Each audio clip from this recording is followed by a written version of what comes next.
Wellness for Life is brought to you by Perham Physical Therapy, Gothenburg Chiropractic Clinic, Mojave Ottawa Community Action Partnership, and Natural Alternatives.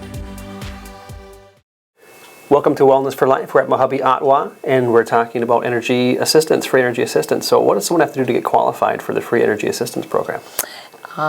Basically, you have to just fill out an application, and those applications are available in a number of ways.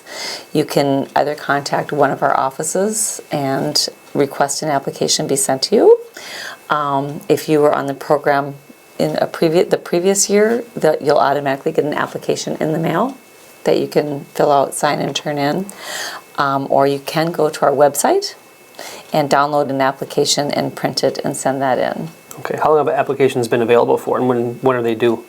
Applications came out the end of August, and they will continue to be available until the end of May. May 31st is actually the last day you can apply, or until our funding runs out, whichever comes first. Okay, I understand there's some requirements to be eligible for this free energy assistance program. What are some of the things that people should have handy to have for you guys to qualify, and some other prerequisites? Okay, so when you apply for energy assistance, the important thing to remember is that to provide all the required documentation, and which includes your income documentation. So if you're employed, we would look at your wages, and we look at that for the previous 3 months. So if you signed your application today in January, we would be looking at the months of October, November, and December.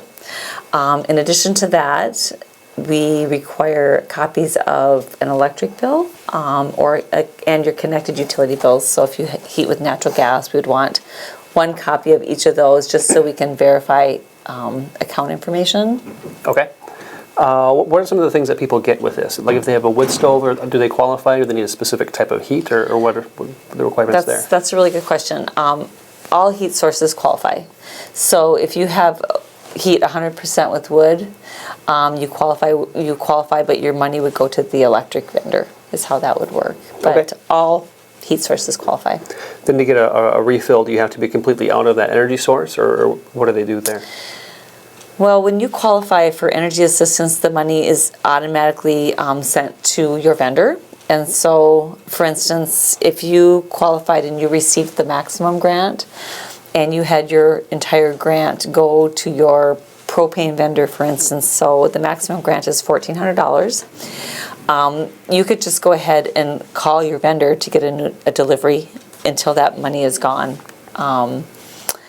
And we would recommend that you don't run out.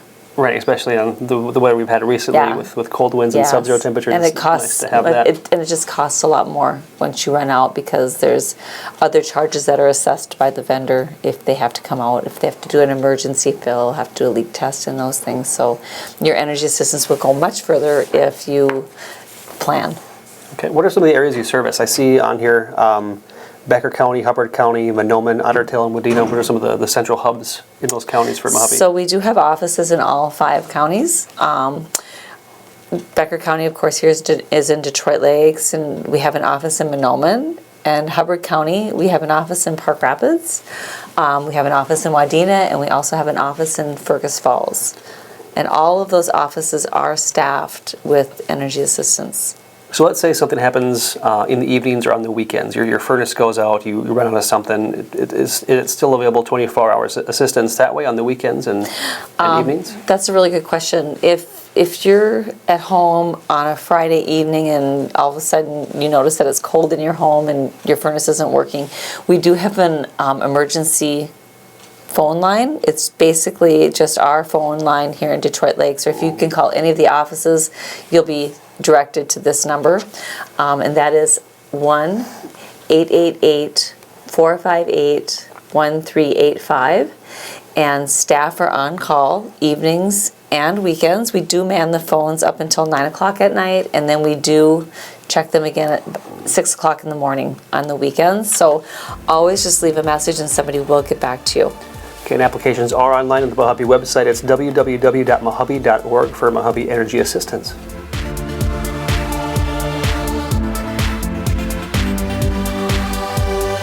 Coming coming up on Wellness for Life.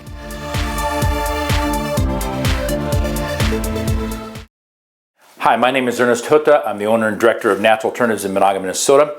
And here in our clinic, myself, Dr. Dave Gottenborg, who's a chiropractor, and also Dr. Mark Wheaton, who's a sports medicine physician, work together to collectively address, through the synergy of practices, to work on people's healing and rejuvenation of their health and recovery from injuries and all kinds of different issues that are kind of unique and outside the spectrum of traditional mainstream medicine. It doesn't mean that we work with them, we do. We love the collaborative relationship of working with traditional Western medical doctors and practitioners like us, because together we can offer alternatives to people that they would not find otherwise through just one or the other. Today we're going to talk about an issue that we see in our clinic very, very consistently. Literally almost every single week, 2, 3, 4 people coming in who are complaining of plantar fasciitis. And I've got an overlay here that kind of covers a little bit of what you see with plantar fasciitis, because we're talking about a muscle and a tendinofascial structure that's on the bottom of your foot that anchors into the base of the heel and comes down to the metatarsal structures. And so you can see the heel bone here, and this is the strained plantar fascia, which is this tissues that attach right at the base of the heel.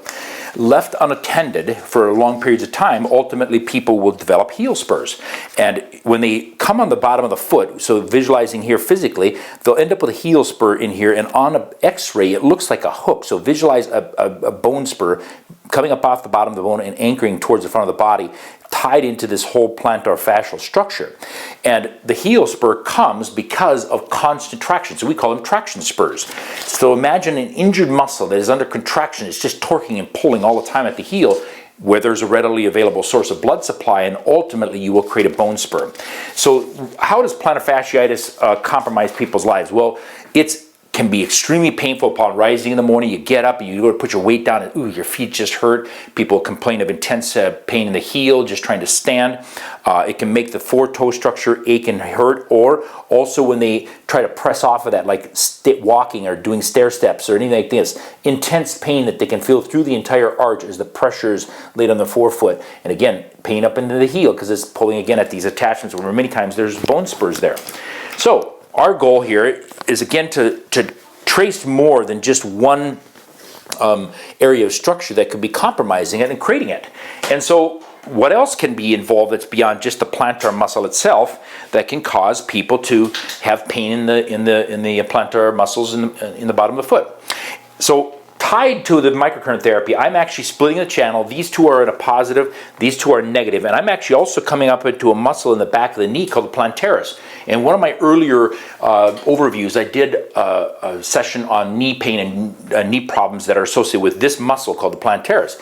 Interestingly enough, it anchors from the back of the knee and comes down and inserts right into the inside edge of the heel. So we see also a correlation between problems involving the calf muscle structure and also the plantar on the bottom of the foot. So what I'm going to do right now is get in here, and again, as you saw from the overlay, I'm literally getting in pretty deeply, and she may feel some discomfort and pain as I go through here and start working these plantar muscles and getting right up against the attachments where the plantar fasciitis can be most aggravated, most irritated. And again, the current is coming through this probe, but it's also moving all the way up into the upper leg muscle structure and into the back of the knee. And I'm going to go out and hit all of these attachments that are at the base of the toe. Many times people will complain that sometimes the pain is concentrated below the great toe. They'll say sometimes it's almost in this area, which can be like a Morton's neuroma nearly, or sometimes more pain on the outside. So there's no steadfast rule that says that it has to be a certain type of pain in a certain place. Many times it can move and change. Sometimes people achieve healing in one area, but another area stays more aggravated. So my goal also in every bit of this is to be treating all of the associated muscle structures that are involved here. So as you see, I'm going to pin it. I'm going to also go in and treat all the attachments for the soleus and the gastroc. Also, again, this muscle in the back of the knee called the plantaris. I'm going to treat its tendinofascial attachments. And our goal, again, work every associated structure that is compromised, because again, plantar fasciitis is a muscle injury. Yes, it involves fascia, yes, it involves tendinofascial structure, but it is also a muscle injury. Many times I'll also refer people out for chiropractic because sometimes the bone structure in the foot needs to be manipulated. And then the other component of where Dr. Wheaton comes in is people with damaged, unstable, or weakened ligaments in the foot and ankle can also suffer with plantar fasciitis. So sometimes we'll have to refer them out. We'll know that very quickly, 1 to 4 sessions, and we can tell people, hey, you're going to need some additional assessment and care for this. So we try to collaboratively, as we said before, the synergy of practitioners working together to help people come with the resolution of this kind of pain. And this can be very debilitating. It affects your life on a day-to-day basis, walking, rising, trying to just perform day to day. So again, check out the trailer, come and see us at Natural Alternatives in Monaga and see if you can get some help for this issue. Thank you. Thank you for watching Wellness for Life.